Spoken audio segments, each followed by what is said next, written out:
Jason Terry. Jason. Jason. And Deborah Wright. Rick, are you here?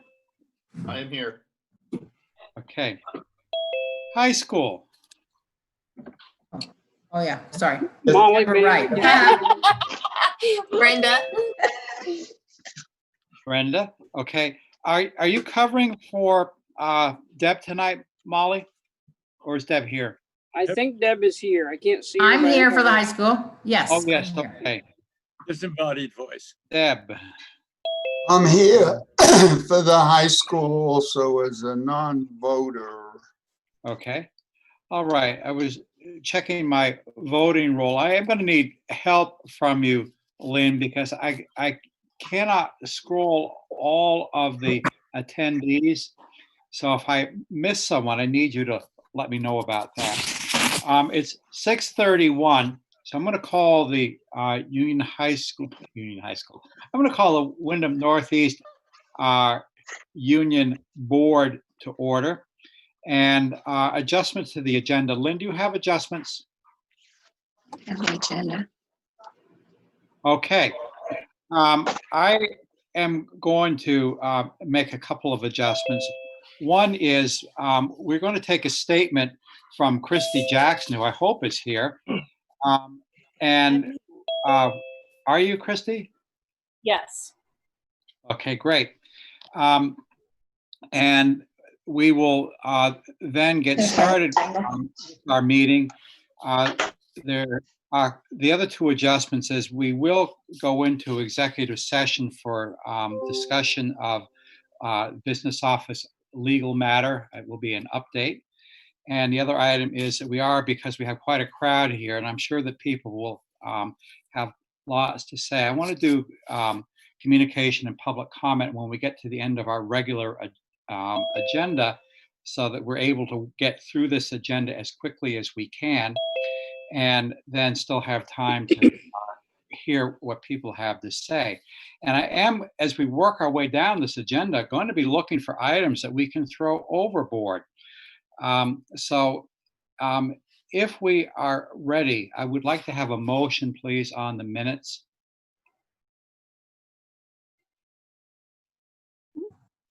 Lindy, Deborah Wright, so moved. okay, a second, please. Second, Lynn. Okay, minutes, all right. Everyone has had a chance to peruse the minutes, I presume. All, are there corrections? No corrections, all right then. All those in favor of the minutes as presented, I will roll call you, and you can give me an aye or a nay. Lynn? Yes. Aye. Okay. Okay. Cheryl? Aye. Thank you. Jessa? Aye. Priscilla? Aye. Jason? Aye. Rick? Aye. Brenda? Aye. Deb? Aye. Okay, I'm the third member, and the chair is not going to vote because we have 8 in favor. All right, reports. Superintendent. Lynn, since you're handling this tonight, and we have a number of items which have already gone out for review by members and the public, if there are items here which you consider important for the board's attention tonight, let's see if we can do them briefly. Otherwise, I would like to move on to 6B, which would be Andy Haas, the Director of Student Support Services. Lynn, anything that you feel you need to cover under your super's report? I agree with you, David. I think we need to move on. I will alert the public, all 74 of the people now attending, that any news, late breaking or school board news or news for anyone is on the superintendent's blog, which is on our website. If you scroll all the way to the bottom, you'll see the superintendent's notes, and he puts all the latest from the AOE and everything we need to know there. So you're welcome to look at that. Thank you. Okay, thank you, Lynn.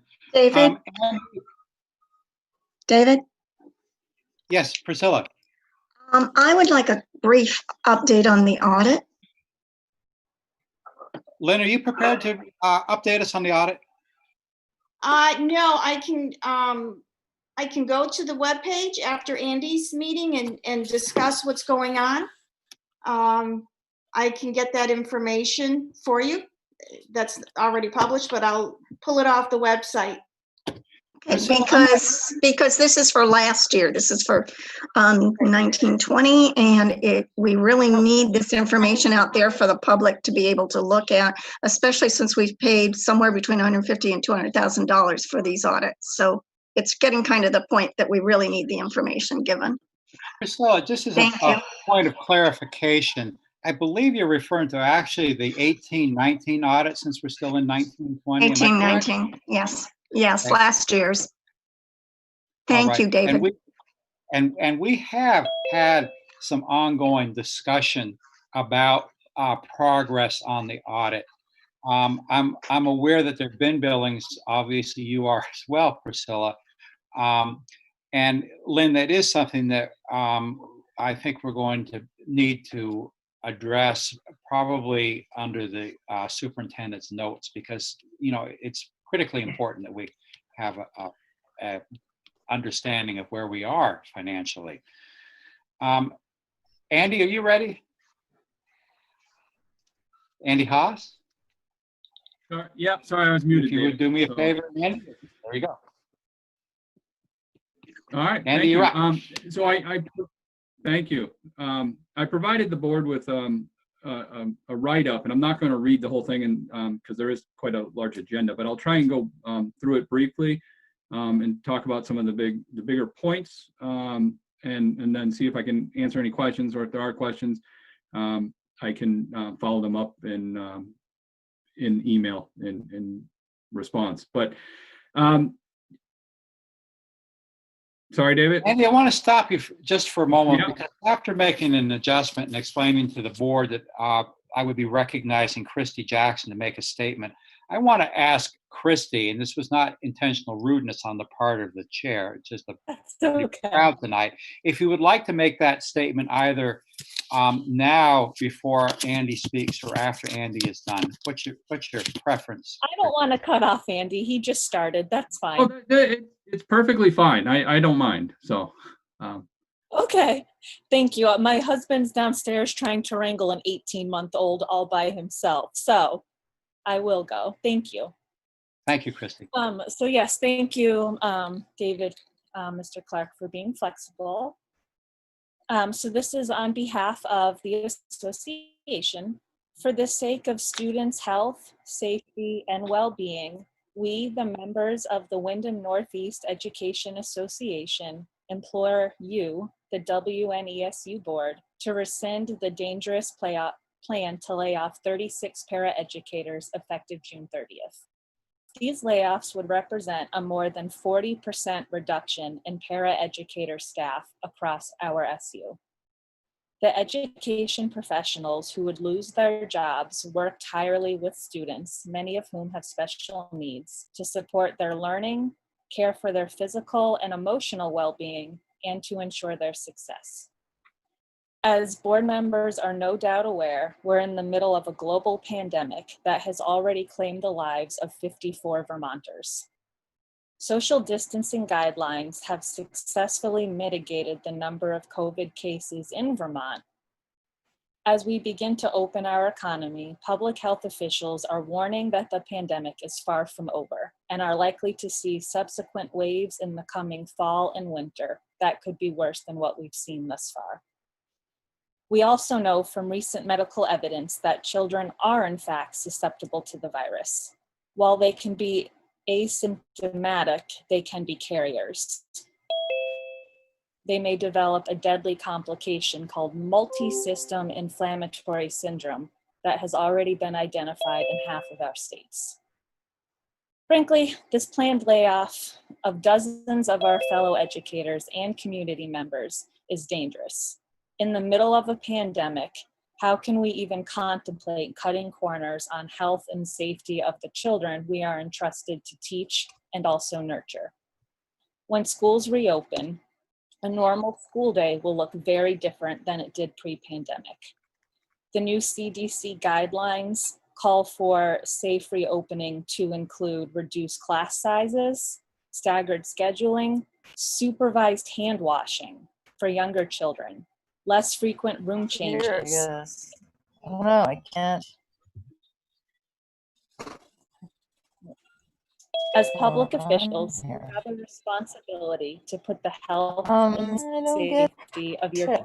children. I don't know, I'm hearing background noise. We are Um, having a feedback. Christy, if you can go ahead. Yes, you can. Okay.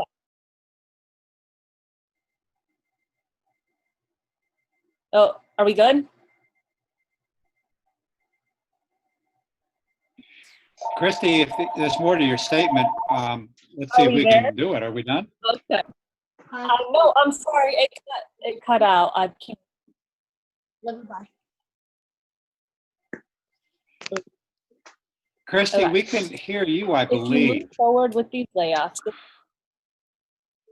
Okay, thank you, good. If you move forward with these layoffs, it'll be hindering our SU's ability to effectively respond to the pandemic and protect our students' health. With 40% fewer educators, we're concerned about the reduced class sizings and meet physical guidelines. Who is going to make sure that first graders are not tearing off their masks at every opportunity? Who will be left to lead kindergartners to the sink every 2 hours to supervise their hand washing? Who will supervise students while they eat in their classrooms? Unfortunately, it has come to our attention that Mr. Clark seems to think the pandemic is a ripe time to slash jobs. Even more remarkably, he has stated to our colleagues that we have teachers who have for years effectively disowned their responsibility for their more challenging kids. It's a remarkable shift of blame that we hope gives you pause. We are the only SU in Vermont that has proposed such dramatic staff reductions for the coming school year. Think about the wisdom of what you're doing. Please put our students and community first. Please put health and safety first. Please do not hinder our ability to respond effectively to the crisis. Please consider rescinding these layoffs before more damage can be done.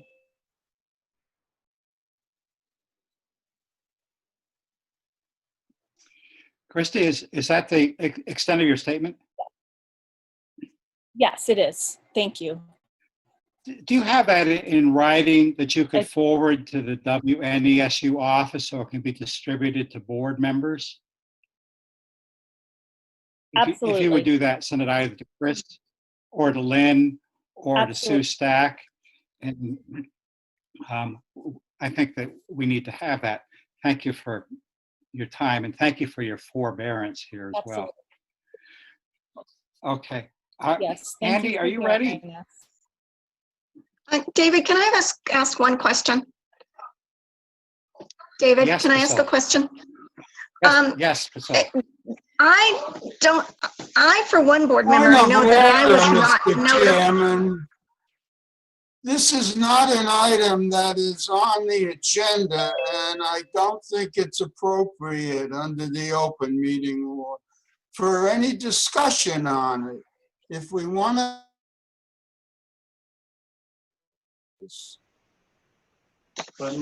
I just want to know if we had anything to do with the decision. As the letter said. I'm repeating my point of order, Mr. Chairman. The chair recognizes Steve Fine's concern here. I believe that he is correct in his interpretation here of open meeting law. That does not mean that you have not raised a legitimate question, Priscilla. This was an administrative decision, and I think that you're asking a question which requires more of a measured response than we're going to get into at this meeting. So if you want to bring that up again when we get to director's comments, which is what I would urge you to do, then we will, I think, put that on our next agenda so that we can give a nuanced answer to your question, which is more involved than it may appear. So thanks for the question, Priscilla. And I would like to get on with Andy and bring it back under director's comments, please. Andy, you ready? If you are, unmute Yes. and tell us all about it. Okay, so I want to just preface this a little bit by saying that when we're looking at models and whatnot, we have no idea at this time what the state of school is going to be next year, and so we are basing some of our model or projections of how we would service kids based on the idea that we were in a perfect world. So I mean, that's the only method we felt we could move forward collectively and responsibly. So I think the first thing that the board needs to understand is that we base everything on the Vermont multi-tiered systems of support. And that is a layered system which looks at a collaboration of adults to meet the academic, behavioral, social, emotional needs of all students. And it's not levels where kids have to stay in a level. It's a very fluid system that moves backwards and forwards. And it's not special education, it's all students, it's regular education, and it's all interventions, all intertwined together. And so we started with that basis because the reason is Act 173 is pushing for a different funding model. And we are currently in a reimbursement model, and we're going to be moving to a block grant model if Act 173 moves forward. Right now, we're in our second year of a delay. But the projections are that the RSU will receive $1.1 million less in special education funding under a block consensus grant. And so therefore, we need to look at how we can approach and address students more effectively. And so our thought was it's better to start working on that now as opposed to waiting for Act 173 to go into effect and have to deal with the outcome of that. So last year, or at the end of last year, we started working on and looking at how can we move in that direction. And so one of the things we did was we assumed coordination of EST and of Section 504. We didn't take it over. It's still a regular ed process. It's still a process that happens in buildings, but we took over the coordination. And the reason we did that was because we saw a broken system where it was working effectively maybe in a building, but it wasn't working across the SU, and we had a lot of inconsistencies. And those inconsistencies were actually driving referrals to special education. And so using the Vermont MTSS model, we felt that Andy, I'm going to interrupt you just a moment. We have a pretty savvy crowd here tonight, but if you would please unwind the acronyms for the benefit of the few people who might be watching this meeting wondering what MTSS is and similar acronyms. I think it'd be really helpful. Yeah, thank you, David. You are very good at always helping me with that. So MTSS is multi-tiered systems of support, and again, the other one is positive behavior intervention systems. PBIS is an older term to that. Response to intervention is another older term, or RTI. So those are some of the things when you take positive behavior intervention systems and response to intervention, and you combine them, you get to a multi-tiered system of support, which is MTSS. And then EST is an educational support team. It is a Vermont specific look at supporting students in the building. In other states, they're called student success teams. They're also called child study teams, but it's an internal piece. Section 504 is part of the Americans with Disabilities Act, or ADA, and it ensures that students with disabilities have equal access to their education. Okay, and just going forward, if you would unwind the alphabet soup, that would be helpful for I will try, but please feel free to correct me or catch me. So, so one of the things we did by taking those two coordination of those two systems on was to, as I said, to make sure we had proper data collection, ensure compliance with all state and federal statutes, and also to make sure we were coordinating the interventions so that we could see the progress of a student as they might get referred up to special education. So in addition, there's been a decline in students that have been placed out of district at independent schools. And so what we also looked at doing was to shift the responsibilities of the out of district local educational agency or administrator, which is an administrative position that was that's in the office. And so we shifted that the responsibilities to move that person to oversee secondary special education coordination. And then the assistant director took over also the coordination of elementary school. And the reason for that was to really look at getting some oversight within special education to ensure that we were meeting the needs of kids effectively and that we were not over servicing kids at times. And so we really moved to look at doing that. And then by doing that, we've been able to ensure consistency in services, consistency in programming, and fiscal oversight. At the same time, we instituted what we call a consultation model, and that was an opportunity for any faculty member to request eyes-on a student for like a 15-minute observation, is to maybe look at, can we do an early intervention so that the student doesn't end up getting referred to special education. And so that has been quite robust. We get a lot of referrals for occupational therapy, but also for a lot of behavioral issues. But it has resulted in fewer students being referred to special education for evaluations. We also instituted what we call the Student Services Team, and or SST, and they meet twice a month, and it is SU level service providers who meet with the parents and with the school team to discuss the reason for the request for evaluation.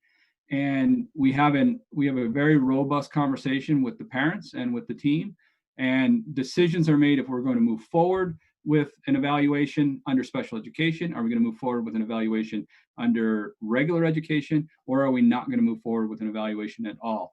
We found it very effective. Parents are well informed. It's a big piece of going back to the MTSS, that parents are informed. If I could just back up a little bit, one of the things we also found out with the EST process and the 504 process is that parents were not always informed, and students were being referred to special education, and parents had no idea that their kids were even on plans. And so that we felt was a mistake that needed to be corrected. And so just a blurb, so you guys always know, it's always been my belief that the purpose of special education, or any intervention for that matter, is temporary. It's not a life sentence. It should be worked in as an intervention that happens. We test it, we make sure it works for the kid, and then we should begin to fade or grow independence for our students. And we should not be constantly supporting kids so that they are, we should be fading all of our supports as the kids go through school to the much greatest extent possible. This is highly recommended in the District Management Group report that came out in 2017. It's referred to as the DMG report. It was authorized by the Vermont Agency of Education. And in there, they say that students who struggle with and without an IEP benefit greatly from highly effective teachers. And so using that premise, it is far better for a student to be educated and working with highly effective teachers at the most possible, at the most possible. And so we are looking for how we can move to put highly effective teachers in front of all students, not only just those few special ed kids. We also, this past year, implemented a one-to-one protocol for teams to use when they're looking at asking for a one-to-one paraprofessional. And we also asked, we noticed, or one of the things I noticed is looking through IEPs, that many of our students have behavioral reasons that they have paraprofessionals, or social skills reasons, yet they have no criteria for what the paraprofessional is supposed to be doing with that student, nor are there any, as I said, guidelines for fading those things. And so we began to implement that and started to mandate that behavior plans were in place for students with behavior goals, so that we're collecting data so we know why we have that student needs that extra support. And then we also have a way that we are fading that support over time so that that student can be independent. The other thing that we are looking to do for moving forward to next year, and the conversation is continual, is that we're trying to move away from generalist case managers and special education teachers and more to specialized case managers or special education teachers. And what that means is that a teacher might have in-depth knowledge in reading and not only work with first graders or not only work with fourth graders, but they work with all the students in that classroom or that building. And currently the model that we have is we have case managers that are broken up by grade level. And so we're not utilizing our best resources because we have some great resources. We have a reading specialist at the middle school, but they're only at the 5th grade. And so therefore we have students who continue to need reading support in 6th, 7th, and 8th grade.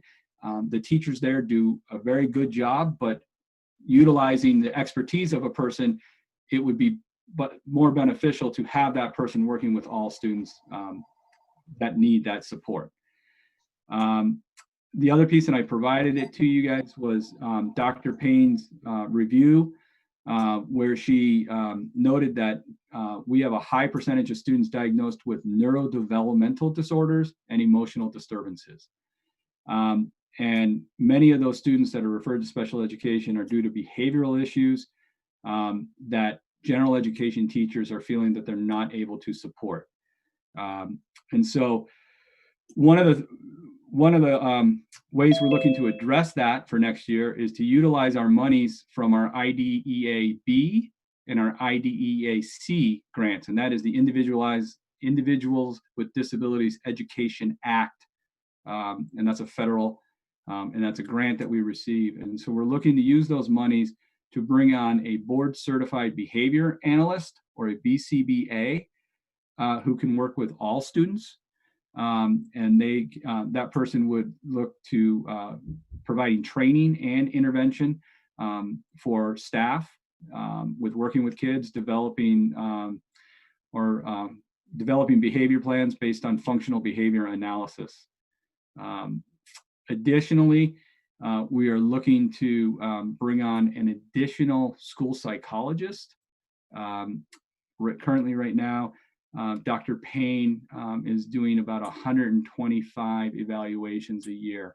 And so therefore, she is unable to, all she's doing is evaluations. And so we are, again, I feel not able to access that resource to address mental health issues and to support our teachers. And going back to even some of the statements that were made and previous to me speaking, was we feel we need to help support the teachers and provide them with the tools so that they can support all students. So it's not an us versus them students, so that they can feel that they can be successful with students and not make referrals to special education. We are also looking at moving a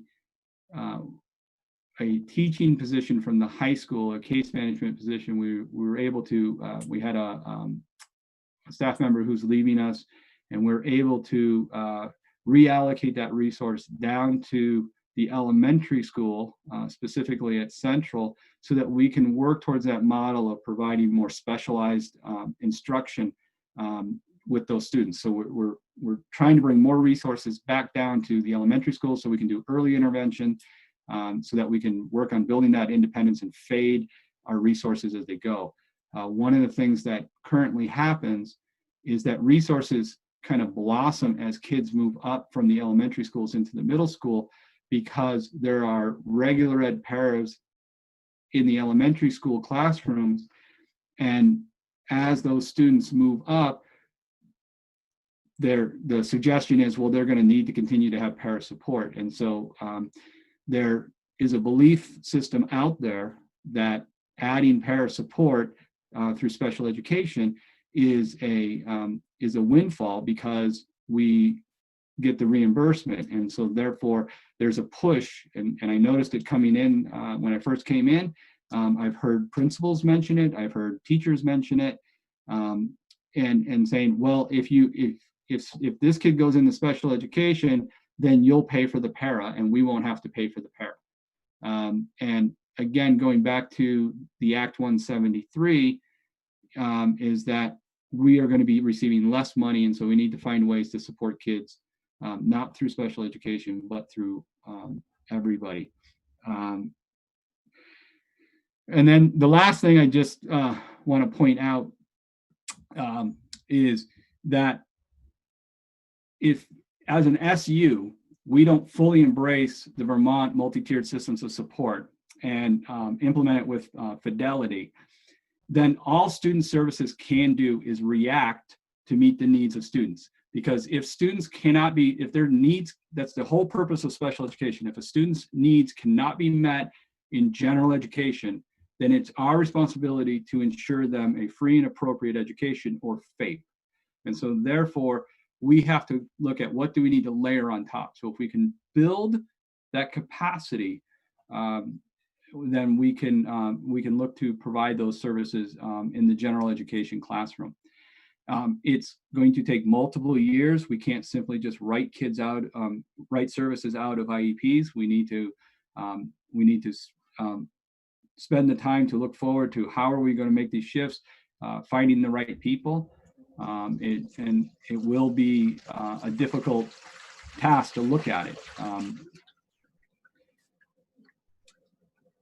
And what I also provided for the board is also just a breakdown, again, of some of those things that I spoke of, but also some of the responsibilities of different personnel. And then I would like to, if I may, Mr. Clark, respond to some comments that have been made, if that is okay. Well, no, we're going to hold that, Okay. Andy, because I have a kind of a long agenda here. Yep. I'm aware of the fact that there may be a different viewpoint in your department. Any other items directly related to your report here? I think just very quickly, and again, we don't know what next year is going to hold, and we're anxiously awaiting to get guidance, as everybody else is, and we're very much aware that we're going to need to support kids and support kids as things are written. One of the things I do want the board to understand, and I guess the public, is when I came on, there were 89 paraprofessionals in this district. At the end of the first year, we were down to 75, and that was through attrition. As people left, we looked at how we could reallocate resources. We by going and being able to be at meetings and not have principals at meetings who not always are fully aware of special education law, we were able to reduce that. We started the year right around just under 75. We are at a point right now where we're at 58 paras. And so, and that is meeting the needs of the students as it's written. It is very tight. I'm not going to deny that. But we're finding as we are shifting, as we are moving teachers into classrooms as opposed to pulling kids out of classes, we're able to do that. We're going to need to continue to work with principals to work on scheduling, because that is a huge piece of it, that when a building wants to do all reading at one time for the entire school or for a large chunk of the school, we need more hands on deck, and as opposed to staggering it throughout the day. And if we can stagger those different academic blocks throughout the day so that reading and math don't only happen in the morning, but they happen in the afternoon, then we can utilize our special education teachers to provide those direct services to kids. But one of the reasons why you have to bring on paraprofessionals is because if everything's happening at the same time, you just don't have enough bodies and to do that. So that's one of the goals that we're trying to work with the principals on. Okay, thank you, Andy. Andy, I'm going to recognize Priscilla, who I believe has some questions that she would like to pose to you. Am I correct in that, Priscilla? Yeah, I do. One thing, the first comment would be, in his report, he just said that we are going to the multi tiered support system, which is also looking at and doing evaluation interventions in the classroom, looking at observations and cutting down on evals. Well, if you're cutting down on evals, I don't understand why we're still doing 129 evals that are being done, because students, you take new evals, but you also take students don't need another eval for 3 years. So therefore, why would we be doing quite so many? I don't think we have over, or maybe I'm wrong, maybe we do have over 300 special ed kids. I guess that would be a comment for him. That's my first question. So may I respond, Mr. Clark? Yeah. Yes, please. And I would like to recognize Jessa, who had her hand up, and we'll move around the room. Or do you want me to give you my Let's other let questions? Andy respond. So we have 309 students who receive special education services in our catchment area. And that includes students who are out of district placed, that's students who are in private schools like Vermont Academy or at Kern Hatton. And that also has to do with early childhood special education. There's also over 100 kids on 504s who need evaluations. And we provide evaluations for those kids. And then there are evaluations that are done through EST. And so there are a lot of evaluations that are done, and not all of them lead to a special education referral. Some of them just go back to information that the student's team in the building can use. Let me get your follow-up question, Priscilla, and then I'll move on to Jessa. Okay, the other thing was, you said 58 paras now. Does that does not include the 36 that were cut? Or No, that does include some of that- those? And looking at fall, are you thinking that maybe some of those are going to have to be called back? Also, you didn't address in your thing, which I thought you were going to, because it said the plan for next year, ESY services this summer. So could you comment on Unwind those? ESY services for us, Priscilla, ESY. Your special services for summer, your extended school year services that happen in the summer. So I apologize. I did not know I was speaking about ESY. But let me try and address it. The 58 paras is based on the numbers we had at the end of it as of May 18th. We had 58 paras. So 58 minus 36 for fall? No, ma'am. No, we have 58 paras. So 58 for fall. So we still need to look at I know what you're trying to get me to say, and I won't. No, I'm just trying to figure out what the projection is and where those I'm 36 not going to stand. be nailed down to saying that we need to bring back the paras, because I don't know what the model as far as all of school will look like upon return.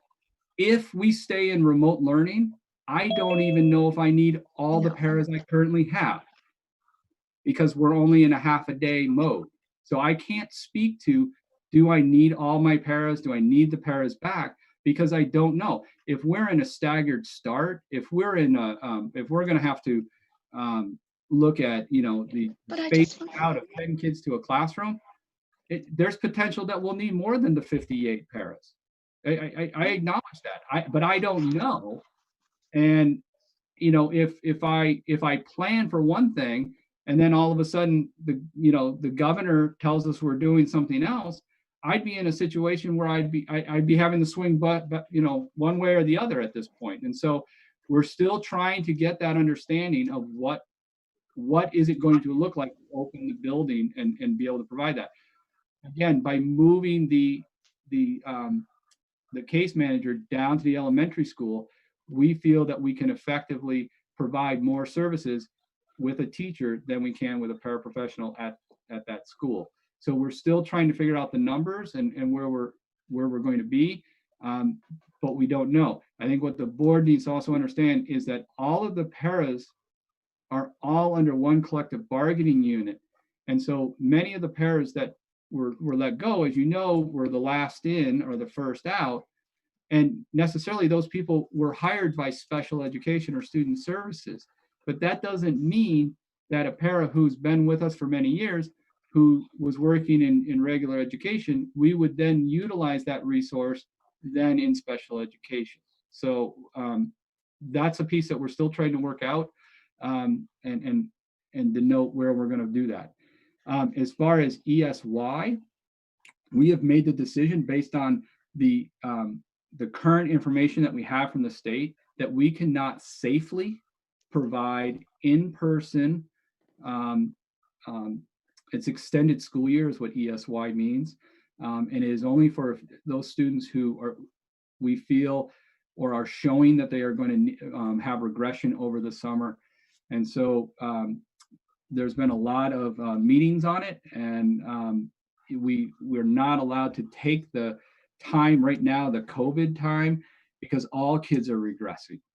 And so we have to look at the regression before March 13th when school was in dismissal, and to try and figure out like those students. So we will be providing those services in a continual remote manner for those students. We've communicated with those parents. We're still waiting to hear back from some of our parents. Thank you, Andy. But he didn't answer, David, because all I'm trying to do is figure out what the 58 means. Is the 58 include those 36 so that we only have 22 left at the end of June, or the other? I understand what he's saying. We can't plan totally, although with only one death in the last 10 days, I'm thinking we're going to open. But still, in planning for the worst scenario. But I want to know the 58. If you would allow me, please, Priscilla. Sure. I'm aware that we have not done the math on that to your satisfaction. I will give you the opportunity here in a few minutes to ask that question one more time. I have had a hand from Jess. I have had a very patient hand from Dempsey Potter, and I intend to recognize both of them here as quickly as I possibly can. And we will not leave this discussion without the answer that you have specifically posed, Priscilla. Are you ready, Jessa? Yes, but Deb Wright is in the chat. She said she has a point of order, so I'm going to let her go first on that if she's quick. No, my point of order is all about the constant over talking is absolutely ridiculous and has to stop. I mean, if the room monitor has to put people on mute because they won't stop talking, I think that's an appropriate action so that we can hear clear communication. That was all I had. Thank you. Okay, I understand what Priscilla is saying in that when the numbers we were given for the paras being let go, the total number of employed paras to start with was less than 80. Minus 36 does not equal 58, is I think what she was getting at. But we can sort that out with Chris, I guess, and get the totals, because I know there's some half here and there, half regular ed, half special ed, etc. My two questions are, one, you mentioned fall planning. You're going by the best case only, that we're back to full enrollment in schools. And I think that's incredibly short-sighted. We should be doing multiple plans for 25%, 50% or remote learning still. And then the other question I had was, we have a higher rate of diagnosis of neurodevelopmental disorders than the average in Vermont, New Hampshire, or the nation as a whole. Have we tried engaging that as a public health issue and not just an education issue? Can we get additional assistance from the state or federally on the public health side and not the education side? Because that, it seems like it's a public health issue if there's that much of an organic disorder just clustered in this area. If it was a serious physical illness, we would have a lot more help available. So we do work extensively with HCRS, which I'm sorry, Mr. Clark, I do not actually know what it stands for. Healthcare and rehabilitation Rehabilitative services. services, Andy. I know that one. So it's the mental health organization. We do, and then we also work with developmental services to provide those for kids. I know it's a struggle in talking with all of those folks, and also with directors in surrounding districts, that everyone struggles with students who do have these very specialized needs. I have not had a conversation with, like at the state level to look into it, but I definitely can pursue that and see if there is a possibility of additional funding or support for families. It's one of the reasons why we are looking at, as I said, why we're bringing on a board certified behavior analyst, is to really work with those students and to work with our staff, so that our staff is better trained in how to provide support for those students. Often when students can become very challenging, we end up having to look at out-of-district placement for those students, which becomes, we're talking $80,000 for those placements. So that we're trying to, I understand your question of asking why, like, why is education dealing with it? The reason why education deals with it is because of the free and appropriate education that these all students are entitled to, and we have to provide that for students. Yeah, no, I meant engaging additional resources on our own, in that children being born with neurodevelopmental disorders. If we had a coal-fired plant in our backyard making electricity, we would have a lot more help available to see why that is happening and be able to engage it before they even reach 3 years old, or even before they're born. I know epidemiology is a little busy right now, so I get that it's all us. And also, thank you, Andy. Dempsey Potter, I believe you had your hand up. You are recognized. If you would be so kind as to unmute, we would, that way we all know what you're asking. Okay, it's Dempsey Potter, now known as Dempsey Brennan. And I guess my major concern is, have the needs of these 309 students changed at all? And if you're looking at a reduction to 58 paras district-wide, it equates to how many students per para. And I understand the fact that effective teachers do make a difference. They make a difference for the majority of the class, but they do not make a difference for these children that have behavioral issues.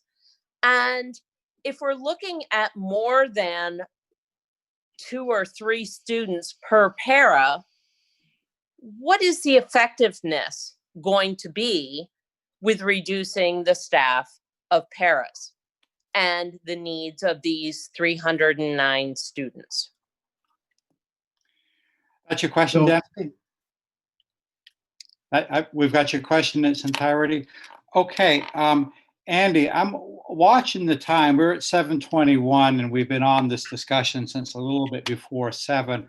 I'm going to ask you if we could have a short answer to that question, which I realize is not necessarily answerable in few words.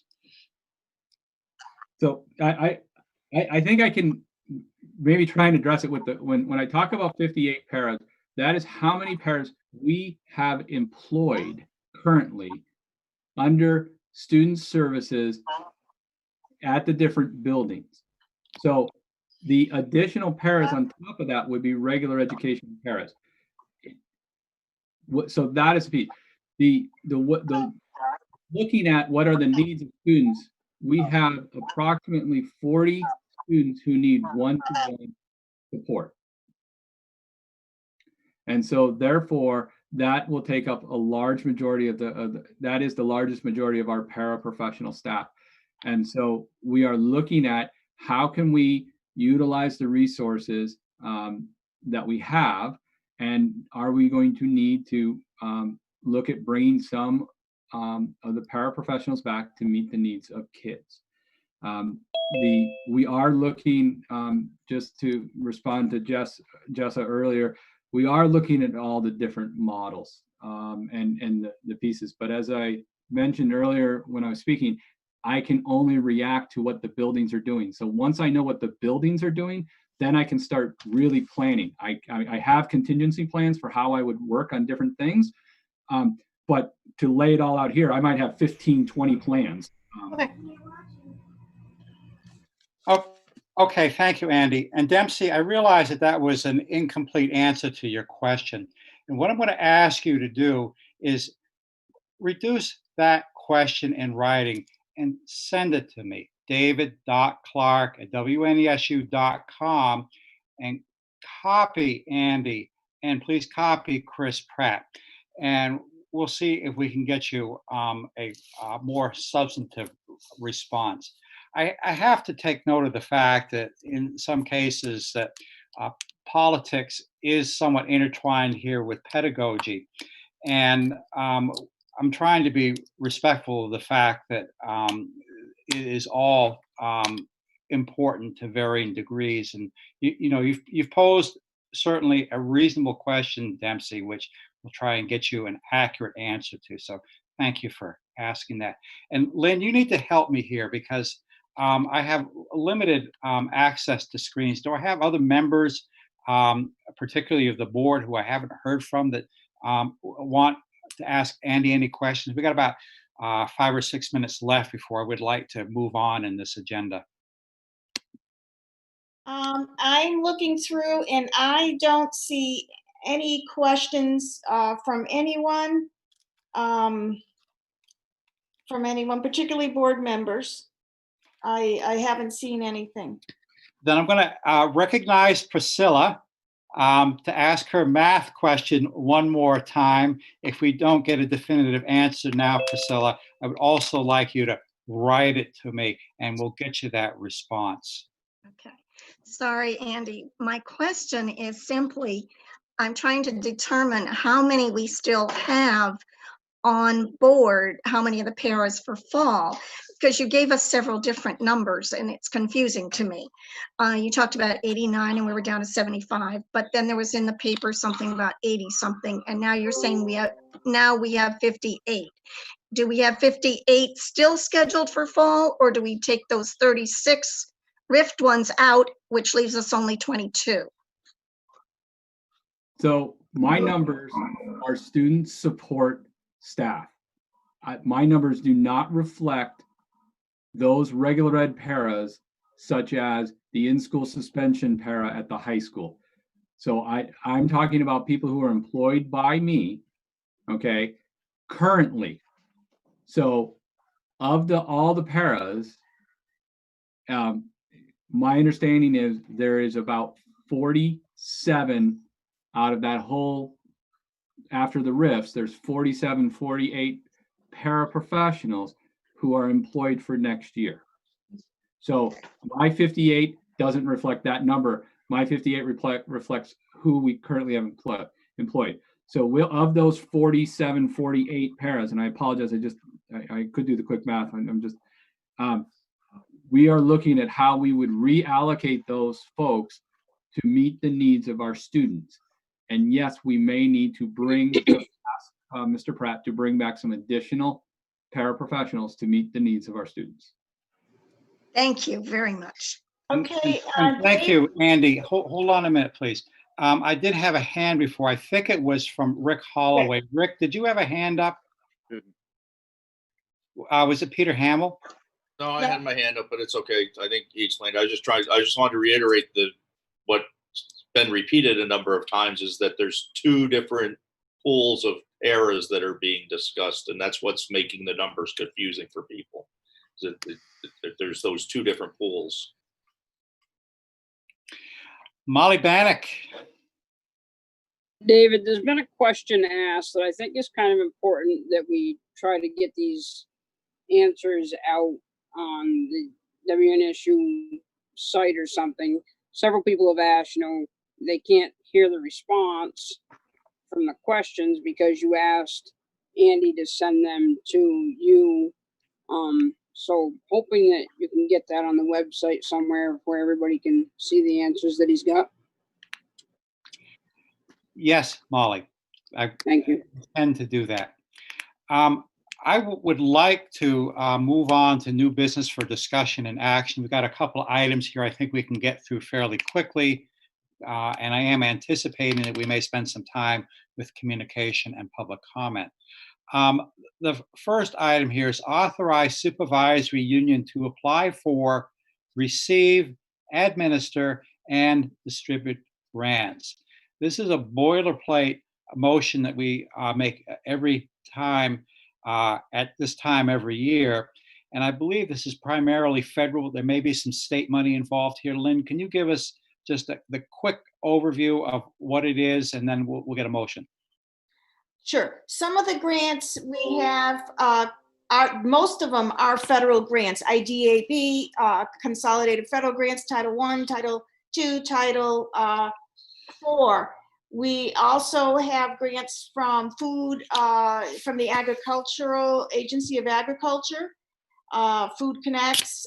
We did receive a grant this year from Mount Escutney Health Organization.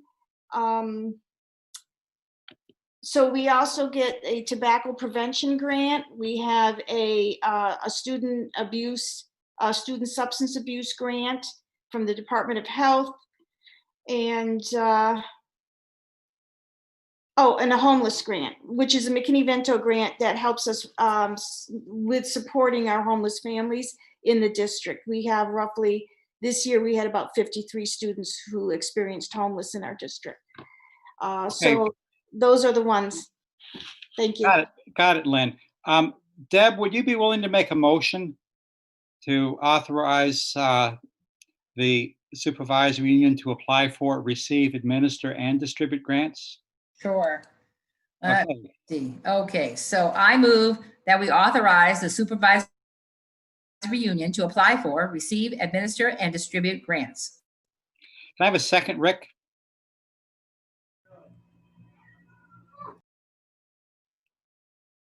Second.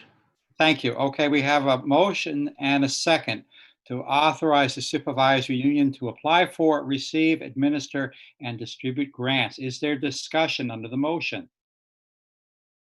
I am not seeing any hands for discussion. All those in favor, please say aye. Oh, wait. I'm going to roll call it. Sorry. Old reflex. It's okay. The Athgraph Westminster Board. Lynn? Aye. Thank you. Cheryl? Aye. Jessa? Aye. Priscilla? Aye. Jason? Terry? Aye. Thank you. Rick? Aye. Brenda? Okay, I have an affirmative nod. That's an aye. Deb? Aye. Okay, the motion carries. We're on to 7B, authorize superintendent or designee to sign state and federal contracts. Lynn, I believe this is more boilerplate. Is there anything else we need to know before we move to a motion? Okay. Same grants, not in addition to receiving and distributing them, this is that we can sign the contracts and accept the money. Okay, thank you. Mr. Breyer, how about a motion to authorize the superintendent or his designee to sign state and federal contracts?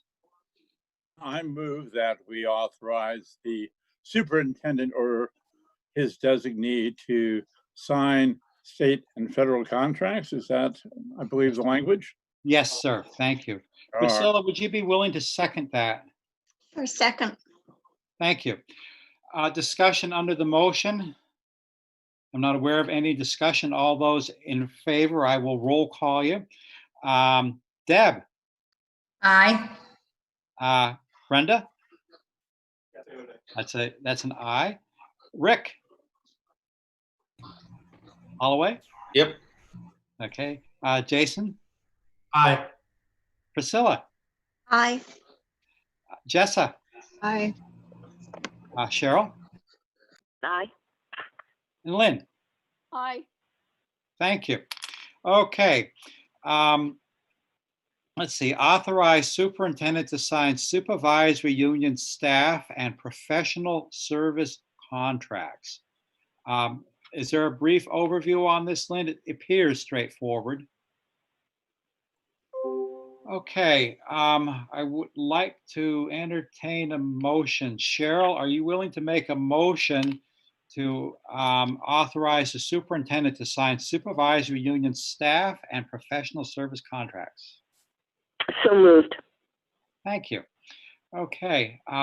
Brenda, would you be willing to second that? 2 thumbs up would do it if you're having audio problems. I second it. Okay. All right. We have a motion and a second. Discussion under the motion. All right, then. All in favor of the motion, I will roll call you again. Priscilla? He asked for, you missed the discussion. Did we have discussion? Well, I did ask for discussion, but if Because it says superintendent, so I was wondering we don't have the board signing? let's back away from I'll taking vote. a vote and have some discussion. Okay, discussion. Jason? No discussion. Okay. Priscilla? I was just wondering, it says superintendent to sign. The board doesn't have to sign? I believe that these are superintendent prerogatives here. When we get to D, which is the LEAP, that will require both a superintendent and a board chair signature. That's one of the reasons why I think it's probably correctly noticed here for action, Priscilla. Okay. Okay. Are we ready for the vote? Any other questions, comments, discussion? All right, then. We have a motion on the floor to authorize the superintendent to sign supervisory union staff and professional service contracts. Priscilla, how do you vote? Aye. Jason? Aye. Rick? Aye. Brenda? Aye. Deb? Aye. Lynn? Aye. Cheryl? Aye. Jessa? Aye. All right. Item D is approve LEAP. That's Local Education Agency Plan, and authorize the superintendent and board chairs to sign. A thumbnail explanation, please, Lynn, of the Local Education Agency Plan. It is actually the IDEA, the special education paperwork that needs to be signed, similar to the same signings that we do for grants. if Andy can add, that would be great. But it's the same kind of approval that you would give for a federal grant. It's the same thing as this for the special ed. Okay, Andy. David, she hit it right on the nail. All right then. Discussion. All right then. All those in favor of the motion to approve the local education agency plan and authorize the superintendent and board chairs to sign. I will start off with Jason Terry. Aye. How'd you vote, Jason? Thank you. Priscilla? Aye. Rick? Aye. Brenda? Aye. Deb? Aye. Okay. Jessa? Aye. Cheryl? I actually didn't hear who made the motion and seconded it, but I certainly support it. Cheryl, I apologize to you because I wasn't writing the maker and the seconder. I generally do that. Thank you for your support. Lynn? Aye. Okay. We are down to approve district continuous improvement plan. Lynn, I believe that this is your doc here. So we're at 7:37. Can you get an explanation off in 3 minutes or less? The district improvement plan, I can just say really quickly, we have 3 major areas of goals this year: academic proficiency, safe and healthy schools, and family engagement. And what we're looking to do with academic proficiency is continuing to increase our skills in literacy, science, and math instruction with the use of, professional development and embedded trainings, where everyone in the school, all teachers and staff, will be able to receive training in instructional practices. We're really upping our STEM, our science, new next generation science standards, that kind of training. We've gotten a lot of resources in. And for safe and healthy schools, we are continuing our work towards understanding of the signs of students at risk and at harm or failure from in school due to trauma events in their lives, particularly with the COVID school closures. We are coming together and bringing training in from Dave Melnick, which is in trauma-informed practices and how to help make schools a healing place. And for family engagement, we are continuing to try and pull in as many parents as we can. It's very hard with COVID now, but we had done some great things at the beginning of the year, and many parents actually engaged in these activities at the individual schools. We also had a vaping prevention night at the high school in January that was really well attended. We were thrilled with the results. So those are our continuous plans. That's what we continue to work on. And thank you. Thank you, Lynn. I would like to have a motion. Lynn, would you make that motion? Read it again where we were at. Okay, we are under approved district continuous improvement plan. I propose that we accept the continuous improvement plan as stated. Thank you. I would also like to have a second. Can I have a second, please, Cheryl? Yes, absolutely. Okay. All right then, discussion under the motion. Yes, Jessa. And this is like the second year that we've had this SIP, or is this actually the one that's been written for like 18 months now we've been working on? We have a SIP every year. And the SIP is what helps us as we get money from the federal government. So everything that we use, everything that we get money for, which we get an extensive amount of money, is related to the SIP. And so this is actually a continuation of what we set last year as goals. We continue to work on our goals, and we continue to analyze what we've done and then try to refine them so that we can do a better job and be more effective with our money. So Do you yeah. have the metrics on how we did with the plan last year? Yeah. So what had happened is with the different, everything was kind of abbreviated, and we weren't able to complete the full year. So that's why we're saying we're continuing with these processes, except we are adding on trauma-informed practices because of the COVID closure. But since we closed school in March, we weren't able to continue with our parents, having our parents involved. We weren't able to have professional development in literacy and math. We're really trying hard to have professional development in math workshops. We've gotten, curriculum to use in the elementary classrooms. We are going to try and put in some training at the end of the school year once school is closed, literally closed for the students. But having the closure really, it didn't let us complete our plans. So the matrix that we're using is what we've gotten until March. And so we're continuing to work on these issues, these areas of improvement. Jess, is that an answer for your question? Yeah. Okay. Are we ready for the vote? All right, then. Jessa, how do you vote? Aye. Cheryl? Aye. Lynn? Aye. Priscilla? Trying to unmute. Yes. Okay.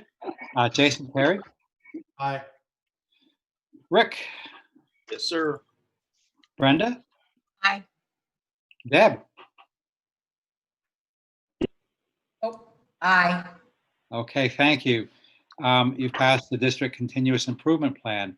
Item F is approved bus request for summer YMCA day camp. I'm going to introduce this just a little bit, Lynn, and that is that for a number of years now, we have used busing for the YMCA day camp actually as a profit center, because we have contracted with Meeting Waters YMCA to provide busing, and at the end of the summer, we seem to be on the black side of the ledger.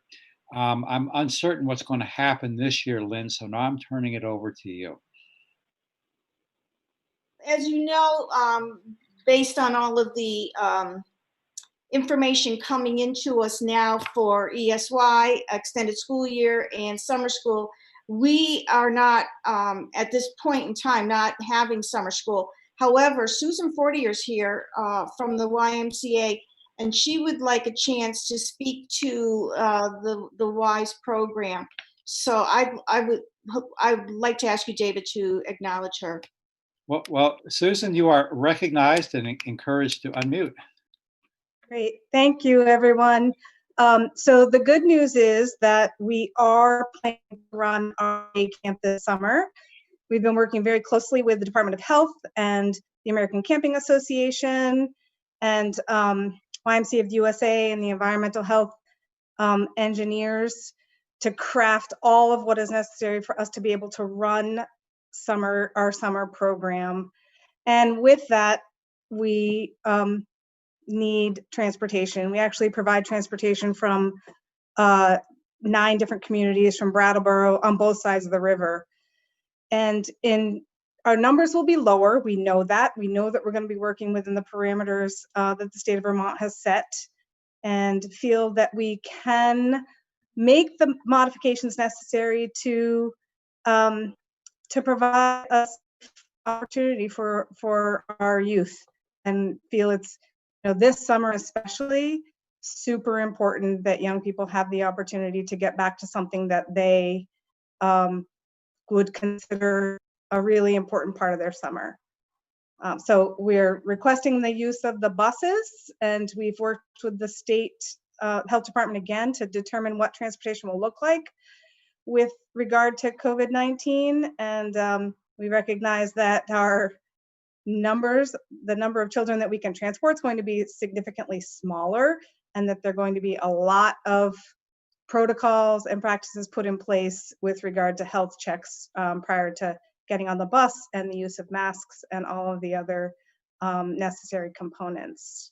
And the other thing that we're really looking to incorporate a little bit more, thanks to some additional funding from Vermont After School, since we had to stop our Y Aspire After School program, we had a grant that we were working with the Rockingham children, and we're able to carry that over to incorporate a little bit more education. Not that, I mean, we do education at camp, but to be a little bit more intentional about things like literacy and math, some of the components that you've talked about, and how we can incorporate that into camp in a fun and exciting way this summer, especially to kind of raise that bar. It's always a concern of ours, the summer learning loss, but this summer especially, we feel it's going to be significant. Thank you, Susan. I would like to have a motion to approve the bus request for summer YMCA day camp. Looks like it's going to run. Jessa, would you be willing to make that motion? For the purposes of discussion, I will make a motion that we approve an unspecified quantity of buses for YMCA day camp. And when we get a second, I'm going to give you the opportunity to speak to your motion, Jessa. This is Rick. I'll second it. Okay, thank you, Rick. So we have a motion and a second. Jessa, would you like to speak to your motion? What is the quantity of buses? Who's providing the drivers? Who's doing the cleaning procedures? We contract with the supervisory union for the buses, the drivers, and all of the general maintenance. We do recognize this summer that there will be some additional cleaning that will be necessary. We provide bus monitors, so our bus monitors will be the ones that will be doing the health checks and managing the children on the bus, and working through the cleaning that will be required at the end of every run. All right. Go ahead, Jess. I'm sorry. Do we have drivers for this? Lynn, in the past, we've provided drivers. Will that be the case this year? I believe that is the case this year. Are we ready for the motion? Any other questions? David, this is Cheryl. A kind of a friendly amendment, if I could. I just would want to make it clear that this is subject to or contingent upon the current guidance from the state of Vermont about health and safety standards in this time. Is that accepted as a friendly amendment? Just that was your motion. Yeah. Okay. All right. And the seconder agrees? Okay. Now, Cheryl, I do see Jack Breyer's hand up. So I'm going to recognize Jack because I think he's due. Ready, Jack. Go ahead. Yes, a couple of quick questions. Normally, this is a pretty pro forma thing, but I think there is an issue about both liability and making certain that the people that are tasked to run these buses are doing so voluntarily. I'm very concerned about any situation where we do anything that's even mildly coercive to our busing or any of our other support staff in this kind of environment. And I just want to make sure that we're very clear that who owns the sanitizing, and that the people that are asked to drive these buses are not doing so where their unemployment or something else is at risk. Do you have an administrative response to that, Lynn? I tend to agree with him that we need to ensure, and I'm sure the Y will ensure that the sanitation and the cleaning of the buses will be done according to Department of Health, hopefully every night. I'd also like to point out that Molly has her hand up. Molly, thank you for your patience. You're welcome. So I think that everybody's got some real, I've always been a supporter of this. We've been on the board a long time, you know, and this has been something we've supported, but we're in a different zone right now. And I'd be interested if you're even going to have bus drivers that are going to want to do this year. And some, not, you know, Lynn said, I hope they're going to clean them every night. There's no hope. Somebody's got to take ownership of sanitizing that bus. And it should be done at the end of every run, not at the end of the day. So, you know, there's a lot going on here, and I'm not against the wire or the kids doing something during the summer, but I think that we used to just kind of throw this out and say, yeah, let's do that. That's great. But I think it needs to have some thought this year. Molly, I'm going to respond to you because your point is well taken. Cheryl did offer a friendly amendment that we operate under the state's guidelines for containing the COVID virus. And I also heard Jack's concerns, and I'm wondering if possibly we want to amend this motion, and I'll recognize you in just a moment, Rick. I'm wondering if we want to amend this motion to state that bus drivers will volunteer for this service, which might alleviate some of the concerns we have. Go ahead, Rick, and then I'll get you, Priscilla, if you had your hand up. Rick, if you would be so kind as to unmute, Rick.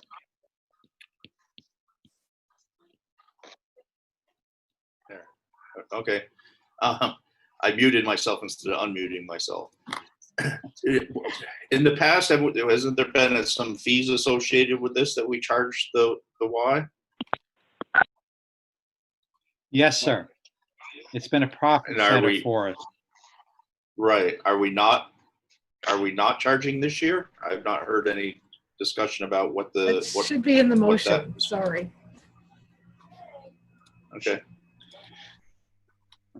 Lynn, are there any changes in this contract? Or Susan, are you aware of any changes in this contract about the financial terms? I'm not aware. I mean, we've always been charged, and we certainly expect to absorb that cost. We also maintain liability and share liability with WNESU, as we do for all of our programs. And I also, I mean, to the point of, you know, we don't know. We're scheduled to start on June 29th. Anything could change between now and then, and we recognize that. And that it could change everything, and we could be closed, you know, depending on what's happening.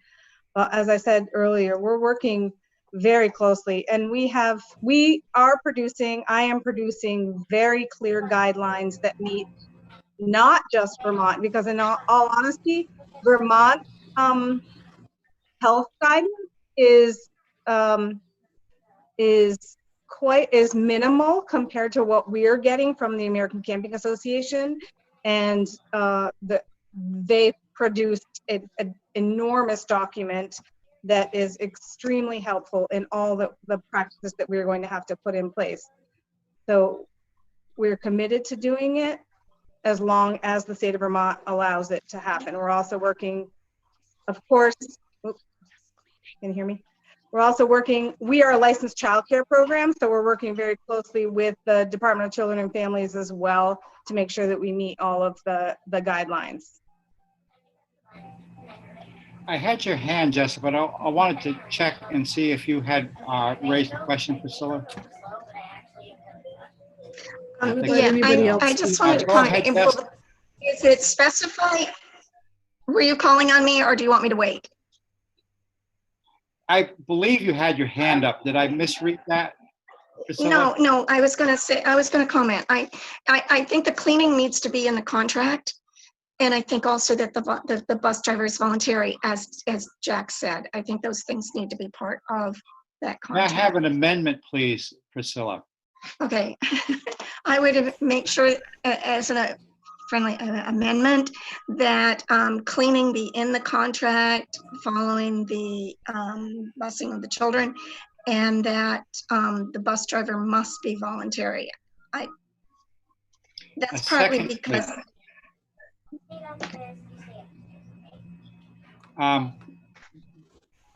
Jason, give me a second. I will recognize Jessa and then I will recognize you. If you would second Priscilla's amendment. If you That will. she wants the bus driver to be voluntary. Amendment to my motion?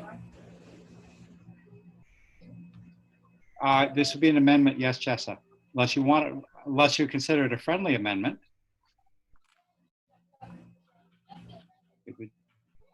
No. Is it my turn to speak, or do you want to let Jason go first? You are recognized, Jessa. Okay. I would like to withdraw my motion until at least such time as we get a clearly worded contract from the Y that we can review and then make a decision on.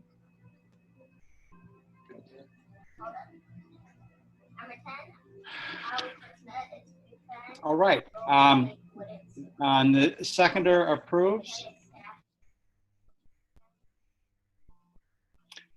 Jason. All right. The motion has been withdrawn. That's why I wanted you to speak first before I withdrew it. Sorry. Well, that's quite all right, Jessa. So does Jason that mean Terry. there's no motion on the floor? There's currently not a motion on the floor. So there is no motion on the floor. Jason?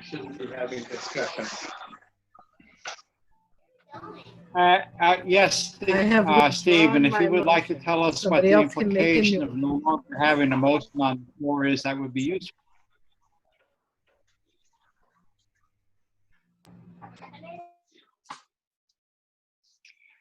Is there another member who wishes to introduce a different?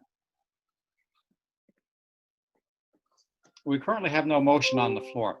If there is a member who wishes to make a different motion, we can entertain that. I have to say that in the absence of having a physical contract, Jessa does have her points.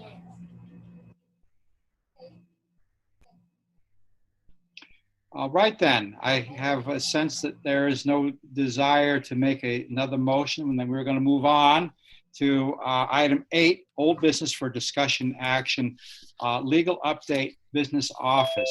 I am not aware that there has been any substantial movement with regard to the business office. So unless anyone objects, I think we will pass over this item and go to item 9, which is appointment and retirement, appoint a business manager. Lynn, what do you want on this item?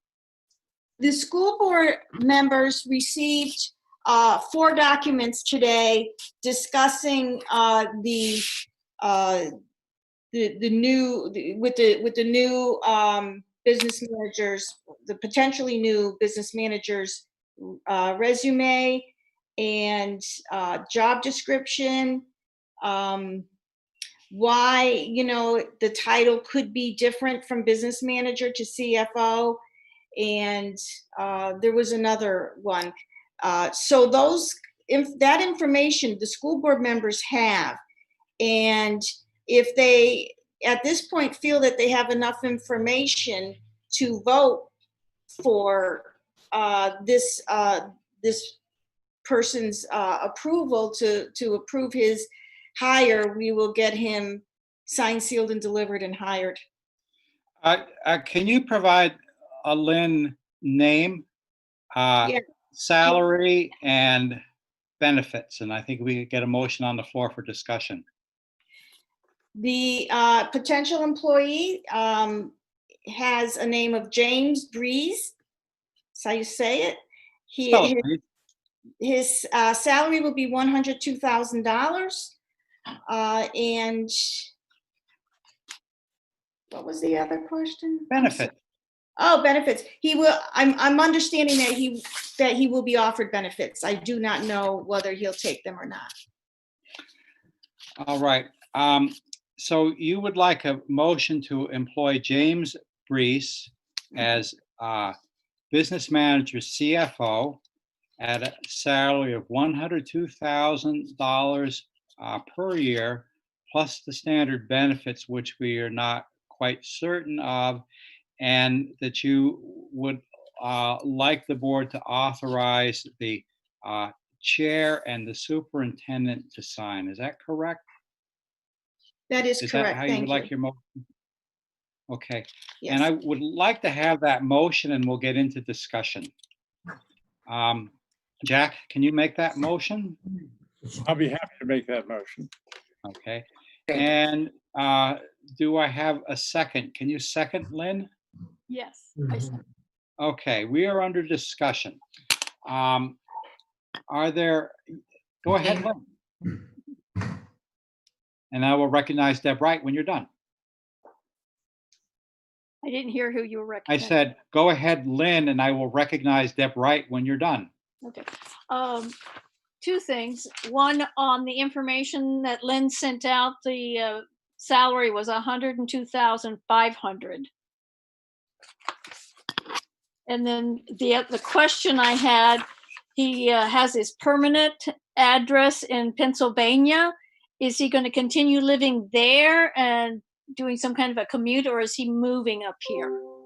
I'm sorry. They had actually, he and his wife had purchased a house in Vermont, and Okay. I think it's within driving distance. And no, they are moving, definitely. Okay. Thank you, Lynn. Deb. Deb Wright? Yes, I'm here. I wanted to say that I would think the motion should include a start date, so it's effective, I think it's July 1. It I'm is. not sure. Okay. And if indeed we'll be overlapping with the current business manager, or one exits, one enters. I'm not sure how that's working. I'm not sure. That's not for the motion, but that's a question. Deb, they probably will be kind of not overlapping. I think that James will come in and take over on July 1st.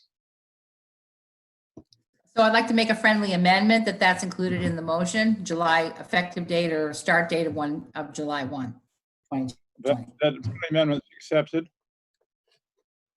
Thank you.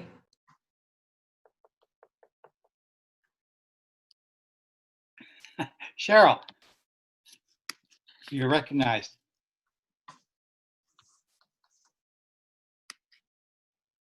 Sorry.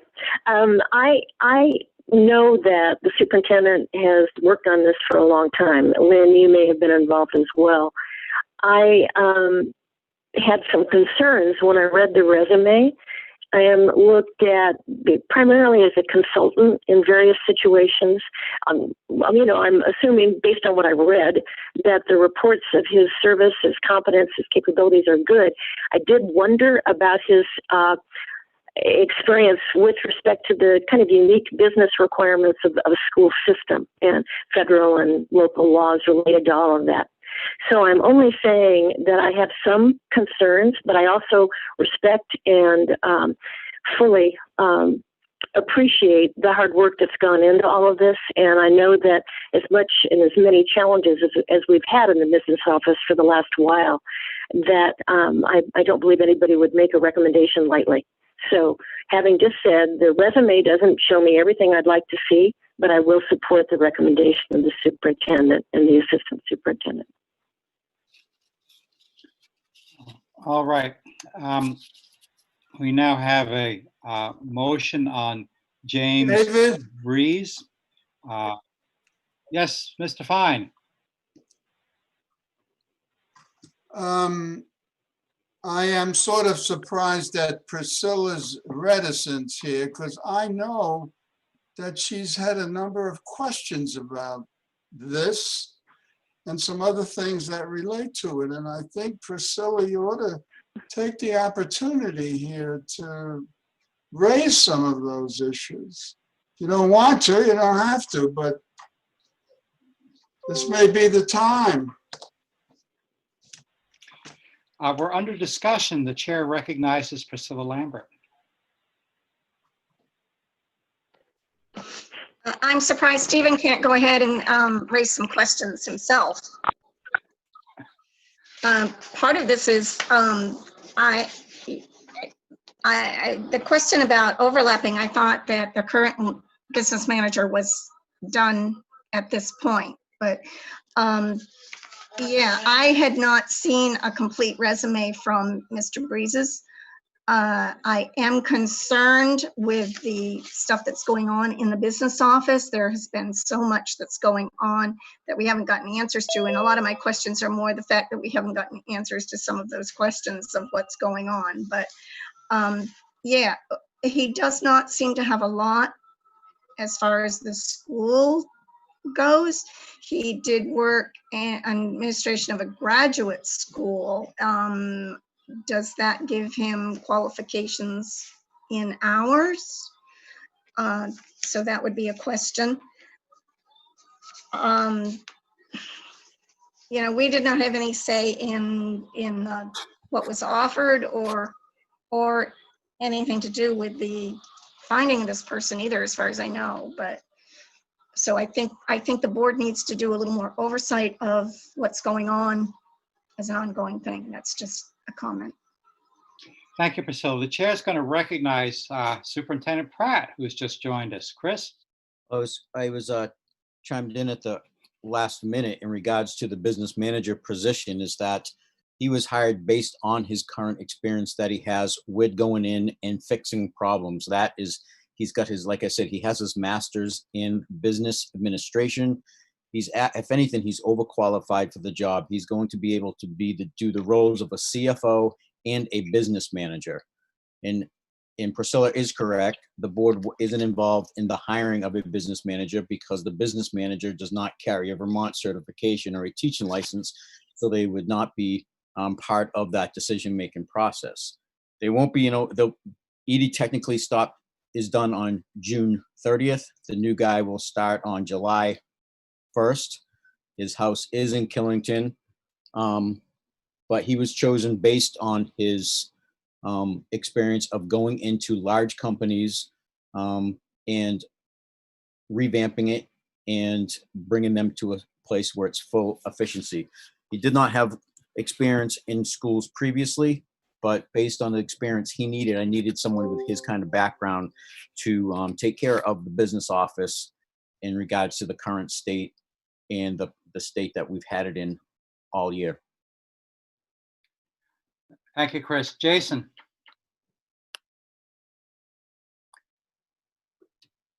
Okay, Chris, I'm disappointed that he's going to live in, I think you just said Killington. Yep. I wish he'd be living in our town so he can help pay our taxes. So that would be my disappointment. And the only thing, I wish him luck. I think that in one of my first meetings, that it was one of the things I discussed was we needed somebody, a CFO, to kind of like my role at what I do and what I've done my whole life is analyze waste and turn things around. And I wish this gentleman a lot of luck. I think we have a lot of wasted dollars, and I think it's good to have somebody who's going to be able to analyze that. And I really think it's good to have an outsider with a nice set of fresh eyes, because I've said repeatedly that we have to get away from doing things how we've always done here in Vermont. So that's my comment. Thank you. We are under a motion to extend a one-year contract from July 1st, 2020 to June 30, 2021 to James Breeze. The salary would be $102,500 per year. feel like I'm leaving something off this motion. Is there further discussion under the motion? There is. Priscilla? Jack had his hand up before me. Okay. Well, Jack, Priscilla, and then Molly. All right. I do believe that the superintendent has total discretion over whom they hire in these positions. But I am wondering, given we all know that the accounting system required by the state of Vermont is the most non-accounting, bizarro structure any actual CPA will ever encounter, is there a process of training or onboarding that we're anticipating, Chris or Wynn? Because I think he's going to look at the system and think, this is the nuttiest thing I've ever seen, because that's always been the response to anybody else I have ever worked with that's ever looked at it. Yeah, he's including me. Yes, he will have more time to go over it. He is aware of the issues we've been having, the process itself, and like I said, that's one of the reasons I hired him, is because that's his job. He comes in and he looks at systems, even if he's not familiar with them. His response to when I asked him if he was familiar with e-finance, he said he says in his experience is that these software programs, they pretty much are made to do the same thing. They all have their various nuances. I told him this program definitely has a lot of nuances, but that's what he does. He goes into companies and he figures out what needs to be changed. So yes, Jack, he will have that. He's already been in contact. I've already put him in contact with the school business administrators of Vermont. So they already have him on his email list, and they've already invited him to a few meetings. But in regards to the motion, you guys are welcome to do it, but technically the board, like I said, only approves teacher certified positions. You don't have, there's nothing for you guys to approve. So. Priscilla.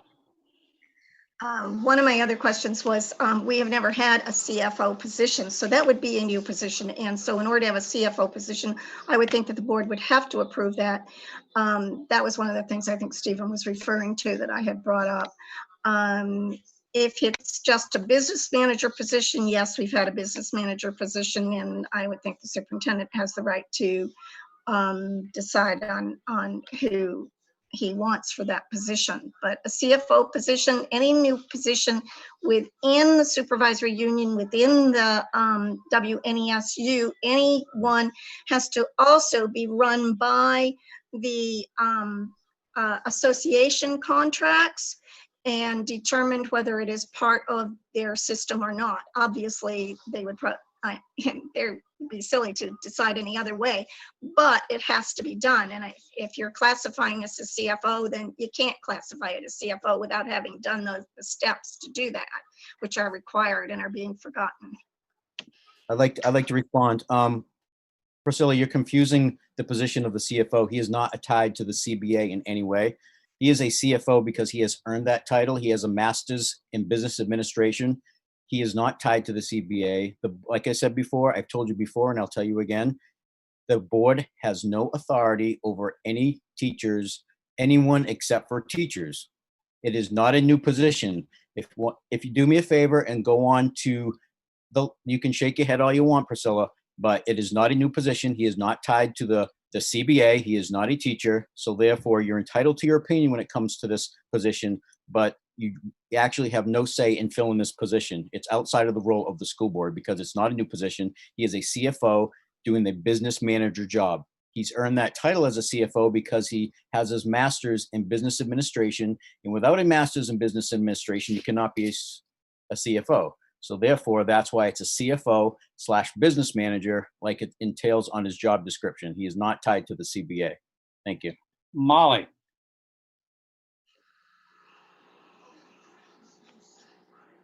Chris just answered everything that I wanted to hear.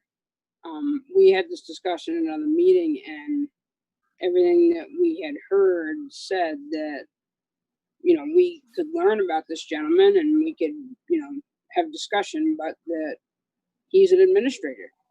And so we don't have the power to hire the administrators, the superintendent does.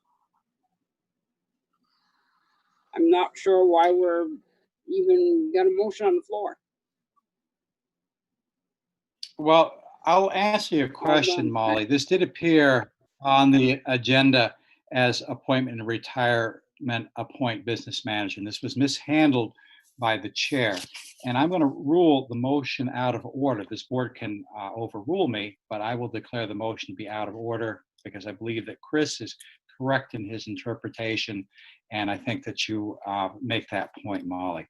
It's my error, and I own it. Okay. I'm looking forward to it, Chris. I think he'll do great things for us. The next WNESU board meeting will be on May 27th, 2020. I am aware of the fact that we still have communication and public comment coming up. I will, at this point, take communication and public comment and hold directors' comments until we are ready for our adjournment. So Lynn, help me out here with who I have that wishes communication and public comment.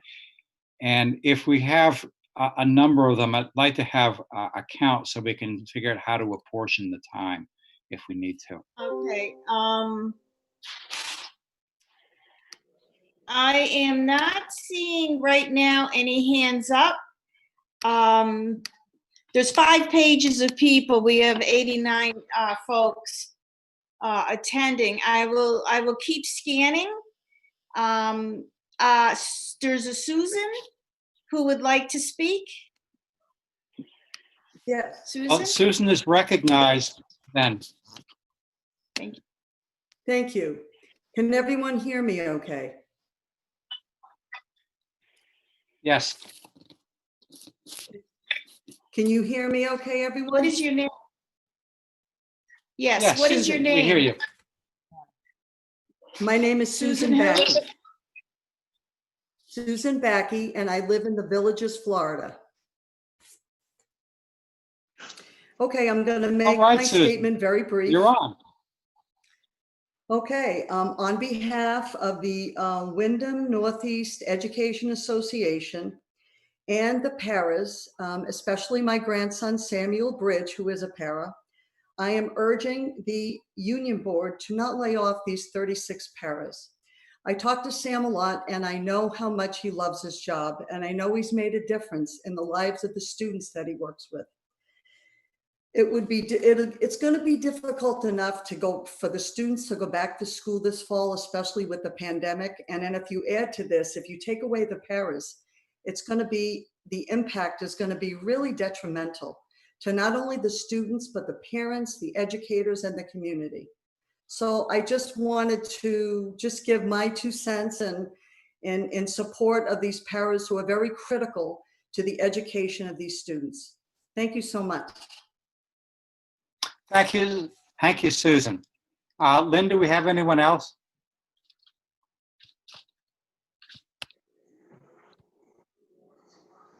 I'm sorry, Lynn, you're muted. Would you unmute, please? Lynn? I'm sorry. Yes, I'm talking away. Amanda Damaris is next. Amanda? Thank you, Amanda. Sure.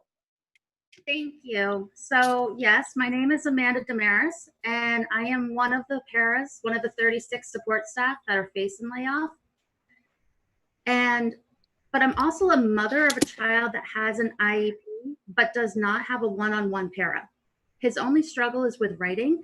However, that struggle interferes with his ability to perform in other areas such as science and social studies. Normally, he receives support from other staff that are in the classroom during those instructional times, but with a 40% cut in staff, who's going to be available to help my child that does not qualify for a one-to-one para? I'm afraid that my son's going to slip through the crack, especially if we widen that crack more. In addition, I currently work at the Westminster School in a program that supports the behavioral and social needs of its students. My job is much more than helping them learn academics. My job is to try to understand the students and help them cope when they are angry, scared, or upset. My job is to be one of their safe people. This involves building a trusting relationship with the students. Why am I pointing this out? If this layoff happens, there will be all new support staff in this program. Not a single para that these students work with will be returning to that program. These are children that do not usually handle change well. They rely on schedules, routines, and familiarity. I am truly afraid of how they will handle transitioning back to school.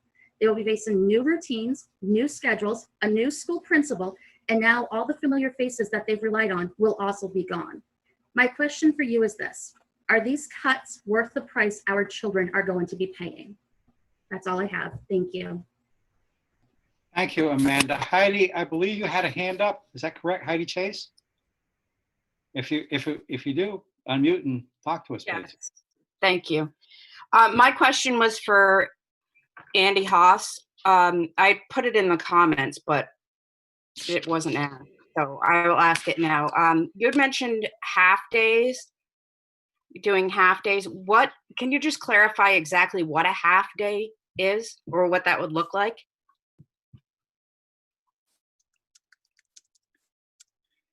Andy, we're under communication and public comment. So I would normally simply say we'll move on to the next person, but I think that's a reasonable definition to provide. If this turns into questions and answers, Heidi, we won't do it, but I think that's a question that we can answer for you fairly simply. Do you have an answer for Heidi on what a half day is, Andy? So my comment was based on currently the model that schools are using in our distant learning plans right now with the staggered times for the different things. I have no idea what next year is going to look like if we continue on in remote learning. So, but that's what it was based on, is the amount of academic time. Heidi, anything else that you want to bring up to the board before we move on to whoever's next? Yes, I also wanted to raise a concern about, I work at the middle school as a para, and one of the programs that we have at the middle school, which is where I started when I was hired, is for intensive needs children. And from what I understand, every para in that program is going to be laid off, as well as they will no longer have the teacher. And as Amanda had pointed out, these programs, these kids don't deal with change well. And I'm very concerned about all the kids, whether they have a one-on-one or just have a 504 or just need extra help now and then. We do have a lot of behavioral issues in our school. And with that being said, I think a lot more is going to be put on the teachers, and they can't teach at the same time as dealing with these behavioral issues. And I understand that we want the teachers to be able to work with these kids, but they can't take that time out from teaching those other students. And I don't think we can expect them to do that. I don't think it's fair to ask them to do that. Well, Heidi, thank you for sharing your concerns with the board. I think we've heard you clearly.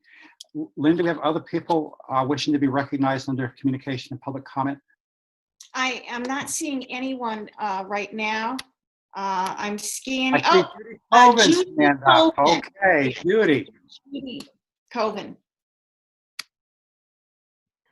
Well, I want to support the things and say I agree with the comments I've heard already. I'm speaking to also encourage you not to cut the paraprofessional positions. In addition to those concerns, I want to go back to what I heard Christy saying earlier. I think it's likely, we don't know, I know we don't know, but from what I hear, the way I hear Governor Scott talking, he's moving every week into opening things more. I think it's likely schools will open.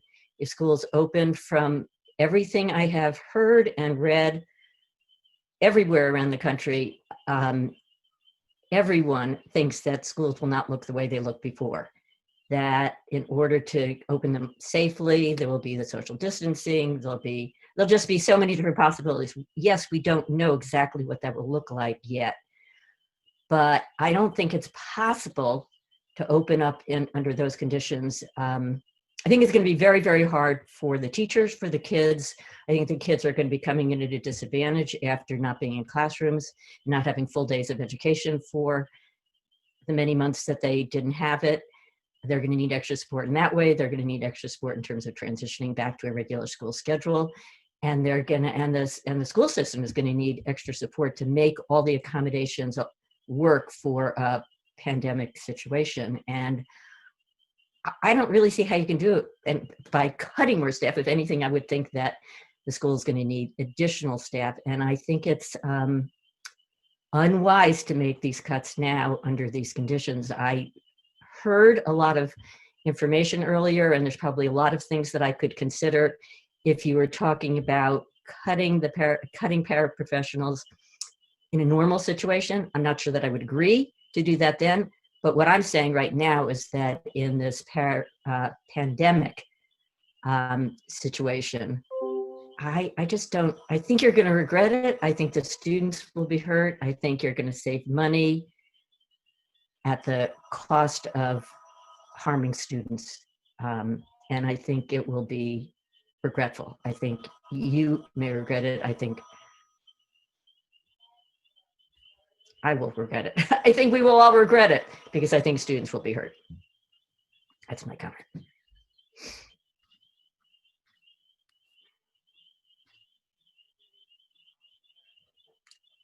I'm done. Thank you, David, Judy. I'm not seeing any Lynn more had her hand hands up. I up. presume you were telling me. I don't know what's happening, but could people hear me? I am not seeing any more hands, but I do now see Cindy Stockwell's hand. Cindy, you are recognized. Ready when you are, Cindy. I also work I work at the middle school also. Oh, okay. I work at the middle school also, and I know that the school day starts or the building opens at 7:15 in the morning, and it's support staff that manage the kids and everything else up until 8 o'clock when the actual school day starts. So we have a lot of coverage that we do, whether and it's always in a large group. So there's usually never more than one of us, sometimes there's two, but to have the building open with less people covering the kids as they come in, it doesn't even seem safe. So that's another concern besides the fact losing all the one-on-ones and an entire program. That's all. Thank you, Cindy. Holly Taylor. And are you ready, Holly? Yep, I'm ready. My name's Holly Taylor. I teach kindergarten in Saxton's River. And based on the current RIFs, our school is left with one paraprofessional. What that would mean, from my understanding, is that any other positions, paraprofessional positions, would be filled by paras in other schools. They would be pulled in. Sorry, I need to move so my internet is better. And so that would mean,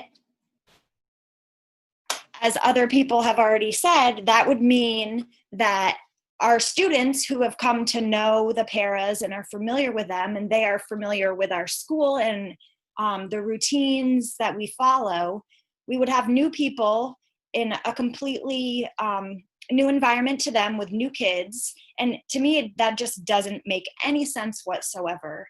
I understand, money is tight, and I understand that people feel like paras aren't doing anything right now. I can say that the paras that I had in my classroom, who are both one-on-ones, are engaged with almost all of my class right now. And from the perspective of an early childhood educator, I have to say that the social emotional piece, we cannot replace paraprofessionals for what they do, the attention that they give these kids, and just the support. I couldn't do my job without the 2 one-on-one paras I had in my classroom. And I really needed a full-time para in addition to that. It impacts learning. That's what I have to say. And I'm really disappointed that this is the step that this district is taking when no other districts are doing this. Thank you, Holly. Lynn, do we have other people wishing to speak under communication and public comment, or are we all done? I think we're Paula Borshoff. I think, well, I'm saying Patty Gomez. Is there Paula who's not on my screen? Patty, go ahead. Is it you, Patty? Unmute and talk to us, please. Yes, I was trying to point out my colleague from Westminster, Paula, had her hand up for quite a bit of time, and I was noticing that she wanted to share. So I just didn't want her hand to be overlooked. Thank you, David. Okay. Paula, you are recognized. Thanks, Pat. I am also a kindergarten teacher, and I've taught for a long time. I cannot fathom coming back into a kindergarten classroom without the support of a paraeducator, and especially as we re-enter for a number of reasons. First of all, I am working with these kids every day now, and children from the most loving, supportive families are struggling. We're going to reintroduce them into school, and we're going to have to help them through that transition in a way that we've never had to transition kids into kindergarten. So I'm concerned about that. I'm thinking about having kids go to the bathroom or doing all the protocols that we need to do while managing the rest of the class. And I can't, short of taking all the children at one time to the bathroom, I can't fathom what that would look like.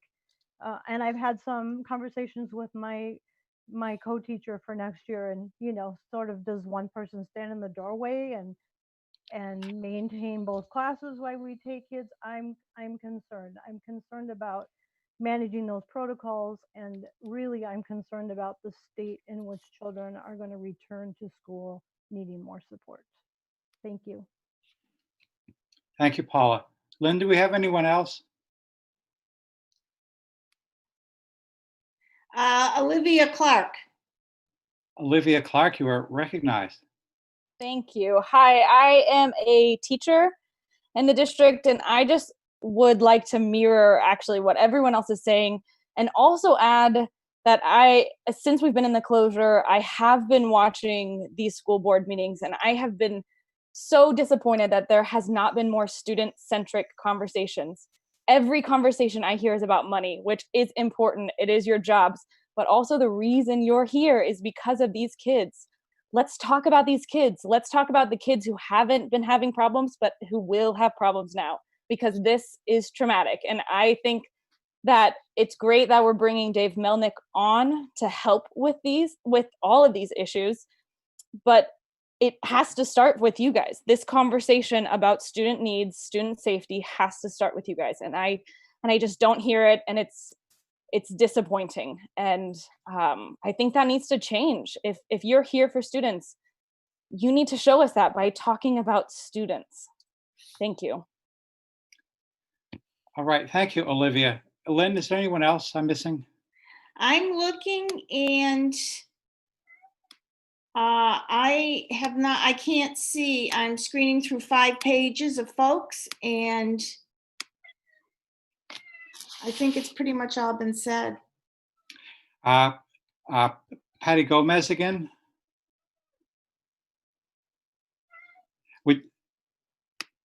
And I've unmuted. Thank you, David. This is a real difficult position. I've been a teacher in the district for over 30 years. And I understand that this is a difficult time for budget. But saving on my thinking and my years of experience in Westminster and Westminster West, that by saving money in this budget year could create an even overwhelming need for more support and impact students as well as valuable adults that are working with our students. As a licensed teacher, I have been doing my classes with the support of classroom teachers, as well as working on a bus route in the district 3 days a week, even on a Friday, which is not, I'm part-time, it's not my day. I volunteer on my day off. There are other paraprofessionals that are also helping with meal delivery, that are it's also supporting through Zoom meetings and understanding student need and handing out things for students as we deliver things to our students. And the need is great for connection and contact, kindness, caring, loving adults around our students. And as much as I'm a pretty straightforward, follow the curriculum, but there are other things to keep in mind in really touching the hearts of all of the students in our district, because this is affecting employees that also have children in our district, as parents, adults, families. We have, some of us have families in other states that have been affected. And this is just a different situation. This is not a time, I'm thinking, to walk away from what's in our heart. And I think I'll stop there. But thank you, David, for the time. Thank you. Lynn, do we have anyone else? Okay, then we're going to move to director's comments. I'm going to go around the room here, so to speak. Steve, fine. Your comment, sir? If you would be, if you have no comment. Oh, you do have a comment. Turn off your mute there, Stephen. No comment. Thank you, sir. Molly Bannock.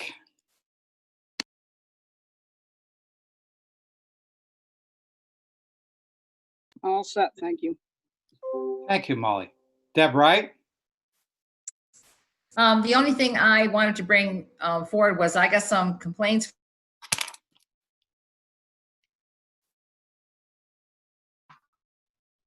from parents who, especially the elementary school, that they're being told when they're going to have a graduation, an elementary school graduation, but then they don't remember and they tell their parents the wrong date. That happened to somebody today who was panicky, because parents need time to plan. I want to just put it out there, the superintendent, if he's still here.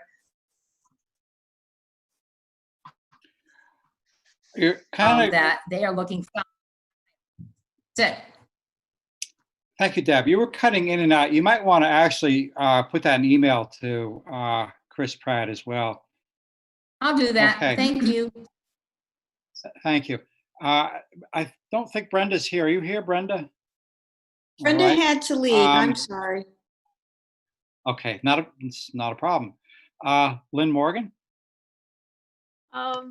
Just listening to all of the comments regarding the paras, I was intrigued to hear that they are able to be involved with the children at this time. And I'd like to eventually hear more about how the system works and who all is interacting with the kids and how that's going.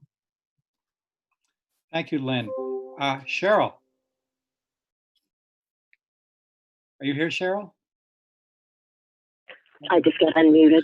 Well, first, thank you to the many, many community members, teachers, paras, and others who joined us tonight, and all of the heartfelt and insightful comments from your own experiences.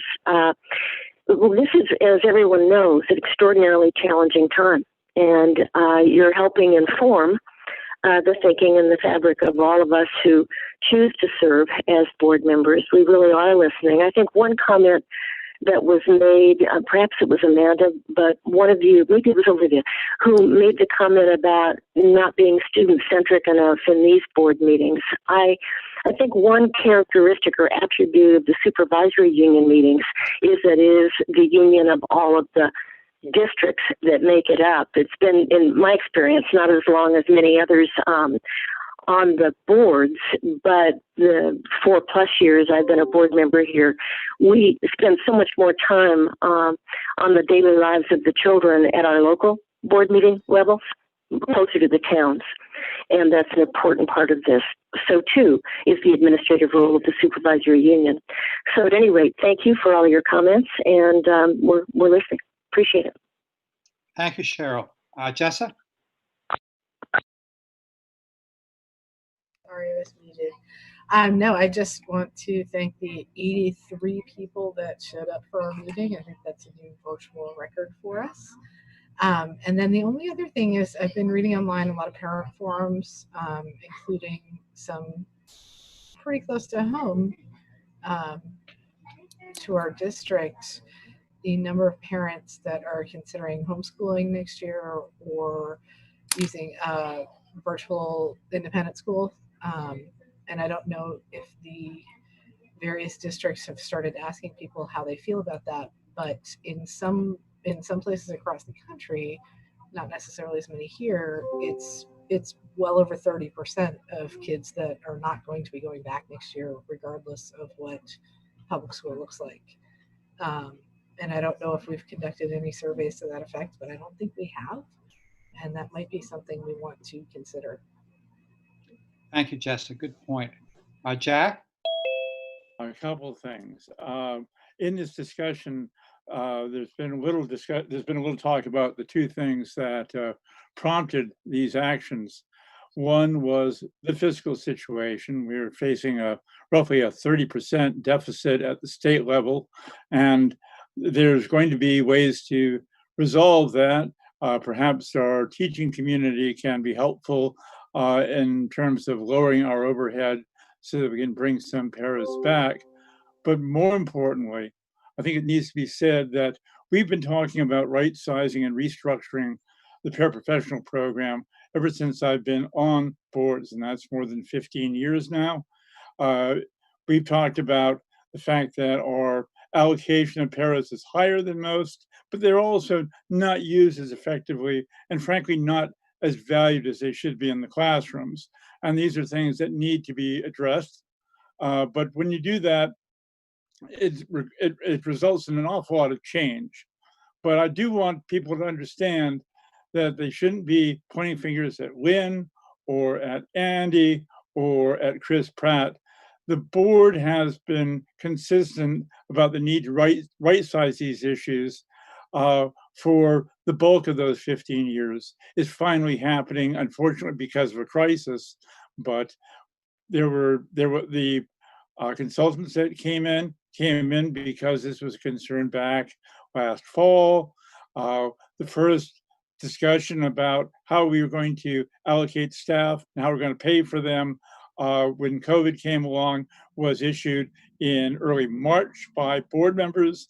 We own this as much as the administrators do, and you should hold us accountable for better or for worse. I'm willing to sign up for that responsibility as much as anyone here, but we're the people that you should talk to about educational policy, because ultimately, not only dollars and cents, but educational policy is purview of your boards, and you can talk to us about it. Thank you, Jack. Jason?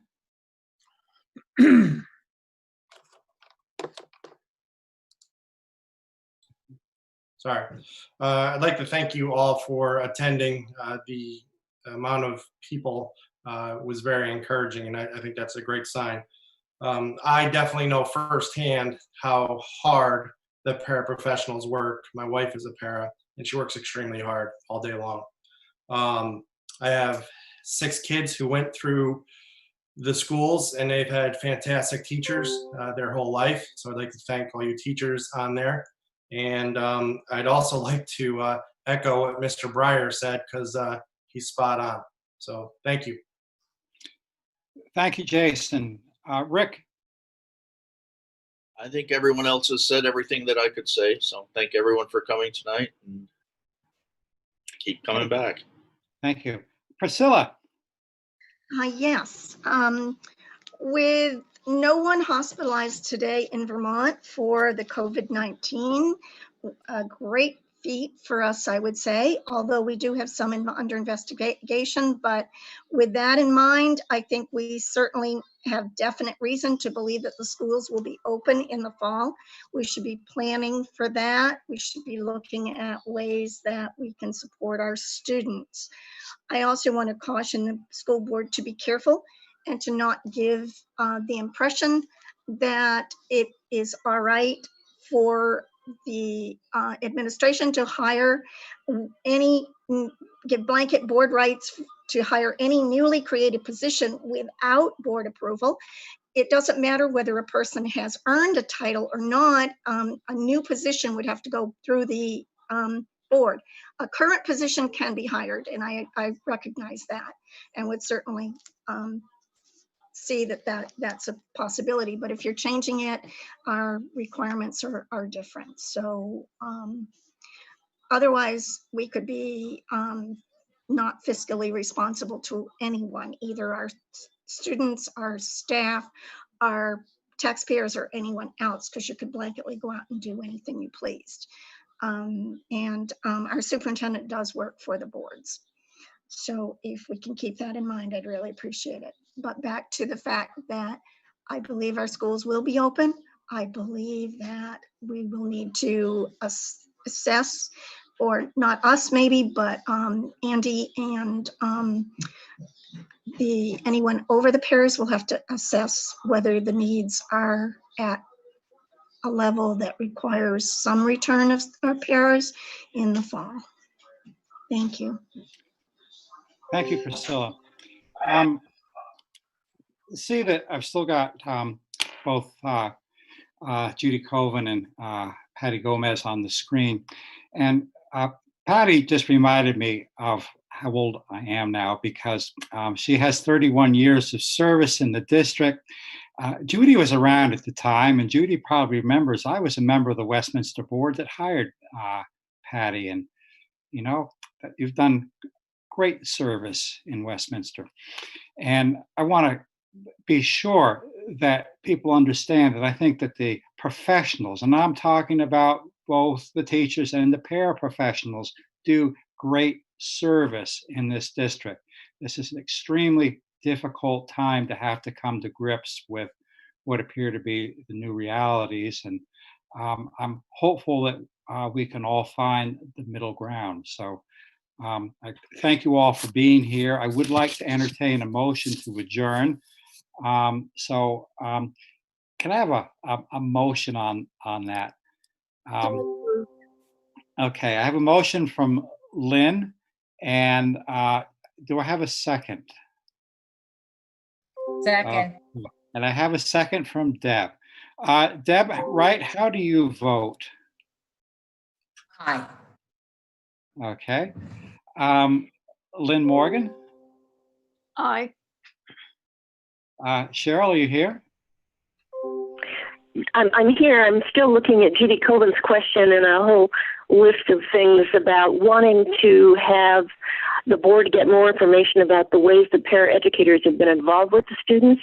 So if we're not going to do that now, as we have a vote on the floor, I didn't hear discussion called for, I'd like to make sure that that's addressed at the next meeting. Or my response is, Judy, if you would, email that to me, and please copy Chris Pratt, and we will address it at the next meeting. What our protocols are that when we get down to director's comments, we don't even recognize the administration. So I apologize. I missed the fact that you had more here. I need to find the dialogue box, but put it in writing and we will get you an answer. Okay, so Cheryl has voted yay. Jessa? Yay. Okay. Priscilla? Would you repeat the motion, please? The motion is to adjourn. Okay. We're not doing an update on the audits, right? We obviously have muffed the update on the audits because we do not have any documents that give us an indication of the update on the audit. It will be on my discussion list with the superintendent of schools, Priscilla. And I Also, try to be diligent. next meeting is June 24th, not today. That's correct. I think we can maybe do some interim reporting. Jason, Terry, are you ready to adjourn? Yay or nay? Please. Rick Holloway? I'm already gone. Good night. Okay, thank you. Brenda's left. Deb Wright has voted to adjourn. We stand adjourned at 8:50 p.m. Thank you all for